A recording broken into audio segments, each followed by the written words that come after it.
The abduction of Neferitiri Trader. Neferitiri Trader, a 33-year-old mother of 3, decided to take a late-night drive to a convenience store on June 30, 2014. There was a 7-Eleven store a few minutes away from her home in the Saddlebrook neighborhood of Newcastle, Delaware, and Neferitiri, called Neffie by her friends, was a regular there. Neffie had been living in her Saddlebrook home for nearly a decade, and often went to the 7-Eleven late at night to get coffee or cigarettes. She made the drive there and back without incident. It's unclear exactly what happened after she parked her car in her driveway, but her family does not believe she ever made it back inside her home. Neither Neffie or her car were ever seen again. Denise Trader, Neffie's mother, placed several calls to her daughter throughout the day but was unable to reach her. At 6 p.m., she decided to drive over to Neffie's house to make sure she was okay. When she got there, Neffie's car was not in the driveway. On the lawn, she found a loaf of bread that looked as if someone had stepped on it. Denise also noticed a cup of coffee, a pack of cigarettes, and a single unopened condom placed on a porch chair. A pair of flip-flops, later determined to be Neffie's, were located next to the front door. There was no sign of Neffie inside the house. Denise immediately called the police and reported her daughter missing. Newcastle County Police conducted a canvass of the neighborhood trying to find anyone who had information about Neffie. Since it appeared Neffie had been taken away in her own vehicle, police issued a description of the car and asked patrol officers to keep an eye out for it.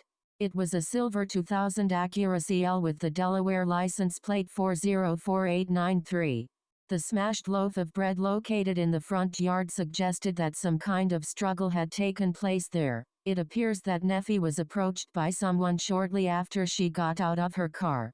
Her shoes and other belongings found on the porch seem to indicate that she never made it into the house.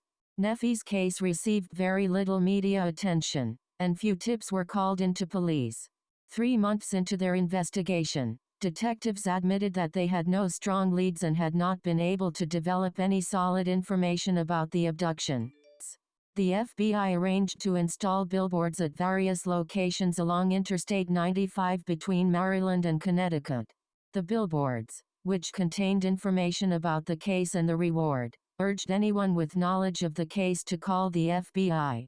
Denise Trader also attended the news conference, and she pleaded with the public to help her find her daughter. Although she forced herself to stay strong for the sake of Neffie's 3 children, whom she was now raising, she admitted that she thought about Neffie constantly and just wanted to be able to bring her home. Both the Newcastle County Police and the FBI have been convinced from the beginning that Neffie was the victim of foul play, abducted by force from her own property. In 2017, however, the FBI went a step further and stated that they presumed she was deceased. Neferitiri Trader was 33 years old when she went missing in 2014. She has brown eyes and brown hair, and at the time of her disappearance she was 5 feet 6 inches tall and weighed 125 pounds. She has tattoos on her lower back, left arm, and right chest, and had a scar on her left leg. She was last seen wearing a pink sweatsuit. If you have any information about Neff, please contact the FBI Baltimore office at 410-265-8080, or Newcastle County Cold Case Scan at 302-395-2781.